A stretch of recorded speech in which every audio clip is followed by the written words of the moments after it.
Magandang araw! Ako nga pala si Maria Cristina Espadilla mula Metro 23 at ito ang aking gawain 1 para sa wika at panitikan. Ano nga ba ang Tagalog, Pilipino at Filipino? Kung ating bibigyan ng kahulugan, ang maaari natin sabihin ay ang Tagalog ay isang diyalekto sa Pilipinas, ang Pilipino ay ang pagkakakilala ng mga ninirahan sa bansang Pilipinas, at ang Filipino naman ang tawag sa wika ng Pilipinas o ang tinatawag nating wikang pambansa. Ito naman ay tama, ngunit may iba pang kahulugan ang mga salitang ito. Ang Tagalog ay ang wikang batayan, ang Pilipino ay ang pinalit sa tawag sa wika, at ang Filipino naman ay ang gamit natin sa kasalukuyan. Saan nagmula ang wika? Nagmula ang wika sa dalawa, sa pamilyang Austronesiano at sa baybayin.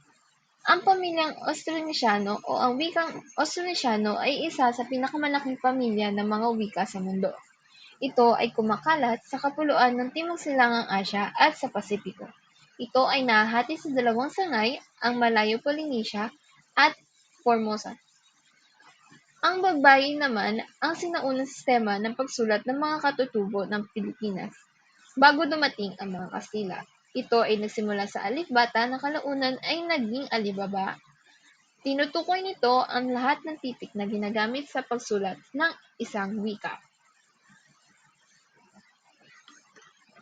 Ang baybayin ay nahati sa dalawa, ang mga patinig a, e, i, o, u at ang mga katinig ba, ka, da, ga, ha, la, ma, na, nga, pa, sa, ta, wa, ya.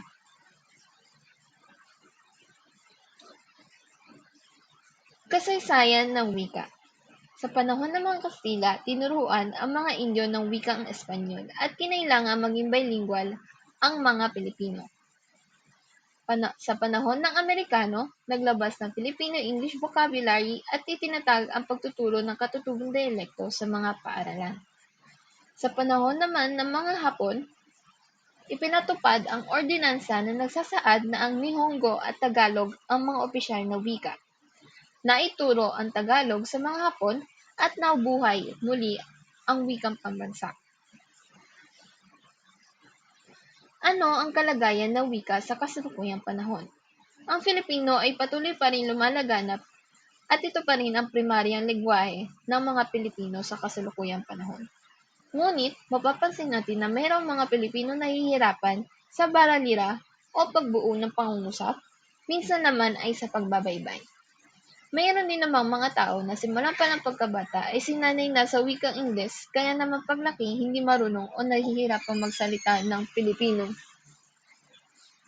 Sa tingin ko, hindi makakatulong ang pagtanggal ng paksang Pilipino sa paaralan kung may mga taong naninirahan sa Pilipinas na mayroong problema sa sarili nating wika katulad ng mga naisaad. Imbes na tanggalin, dapat pa nating palawakin at pagtuunan ng pansin ito.